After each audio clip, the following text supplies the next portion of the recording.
So even though I'm a little late to the party, I recently managed to beat Xenoblade Chronicles 3, and what an amazing experience it was.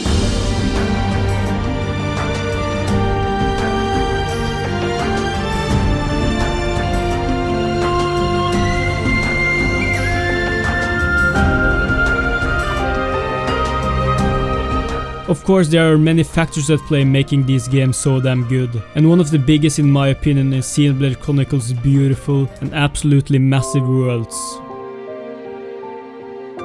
So naturally there was always this lingering question in the back of my mind while playing of, just how big is this world really?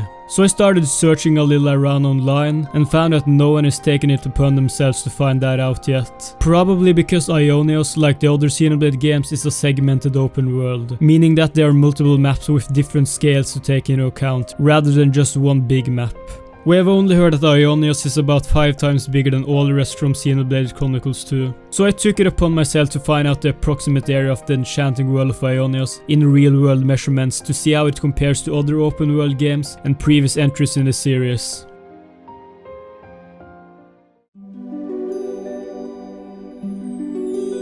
So my original idea was to measure one of the main characters' heights and use them as a reference point for scale. I decided on using Noah, but since we technically don't have any official measurements for him, I compared them to another late game character which we do have an official height for. But as it turns out, this was way more complicated than I first thought because of lore implications, and every time I tried, the height turned out absolutely tiny. So after thinking long and hard about it, I suddenly noticed that, oh yeah, up until this point I'd completely forgotten about the quest marker tool, which shows the exact distance to an objective in meters. I figured it would be more accurate and easier to utilize this instead of Noah's height. My first concern with this method, however, was that it didn't just measure the X and Z axis, but also the Y axis, which would make the calculations a bit inaccurate since we would have to take the height difference from the party and the quest into account. But then I remembered that if the ratio between XZ and Y was big enough, it wouldn't matter at all anyways. So with Y out of the equation, I could finally start measuring the size and area of the 22 maps. So let's start with the Aetia Region full.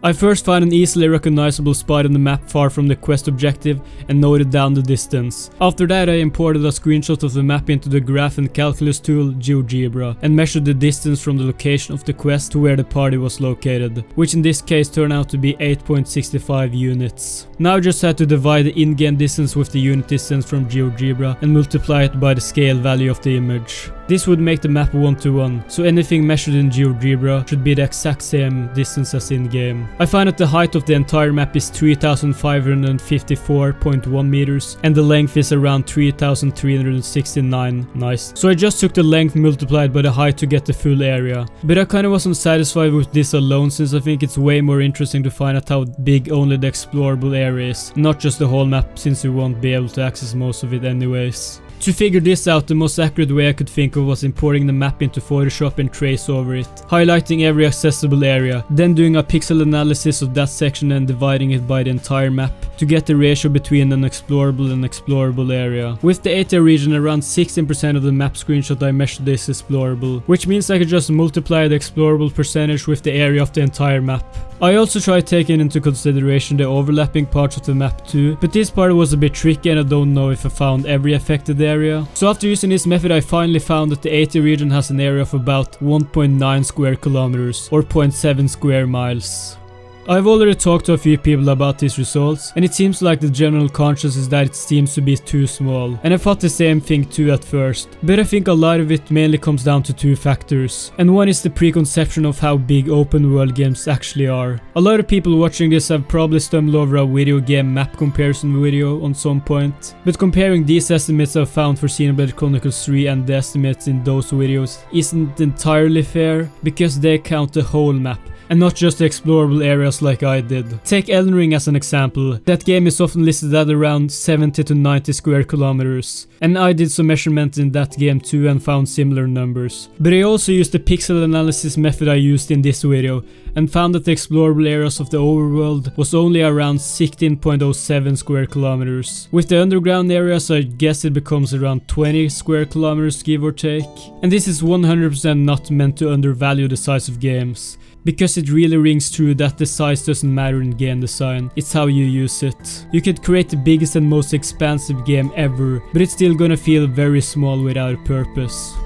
The second reason is that Xenoblade has always been incredible at implied size. To take Xenoblade Chronicles 1 as an example, when traversing the Aionios and Mechonis you absolutely feel tiny compared to these titans. And seeing how your relation to the Aionios and Mechonis changes the more you climb really sells the idea of just how daunting traversing these things are. Xenoblade Chronicles feels like one of the biggest games I've ever played, despite it not actually being that big at all compared to some open world games. But Monolith is just genius at setting the idea of size. But enough of that, time to get back to the calculations. So now all I would have to do is repeat the exact same process I did for the Aetia region for every single area in the game. But wait, there's a slight problem with that. Not every sub-area of the game has quests to use as reference, so I'd have to find another method to use too. Since we already have a pretty accurate way of measuring most maps, I decided to calculate the main character's top speed by doing sprints from one side of a hall in the city to another, then just taking the average speed and dividing it by the distance of the hall.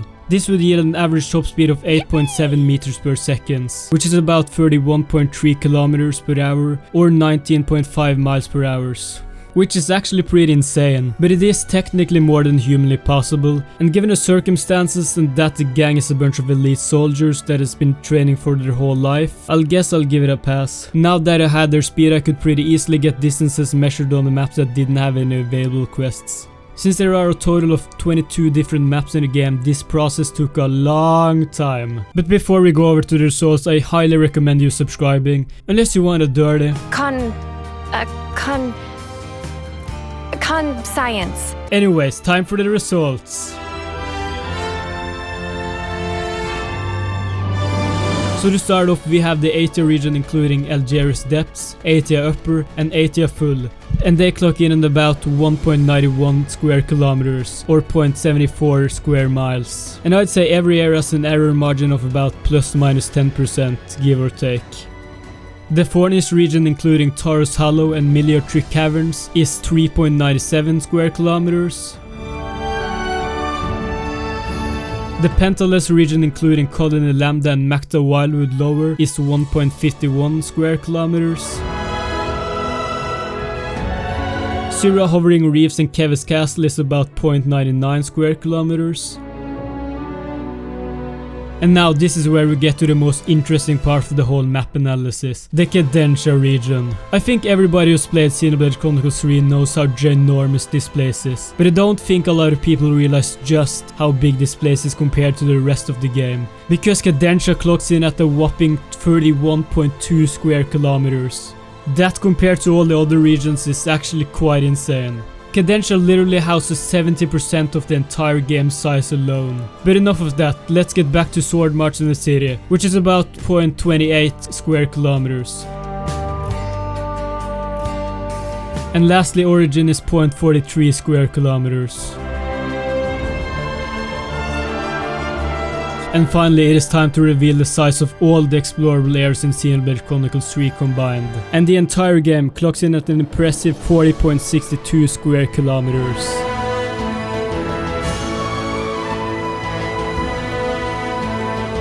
Now I unfortunately don't have any measurements of the two first Xenoblade games, so seeing how they compare to Xenoblade Chronicles 3 is a bit hard right now, but I'd love to estimate them too if there's any interest in that, so be sure to let me know. But I still think the biggest point to take home from this video is that the only thing bigger than Cadensia and Xenoblade Chronicles 3 is Gondor's attitude. BEEG. Yikes.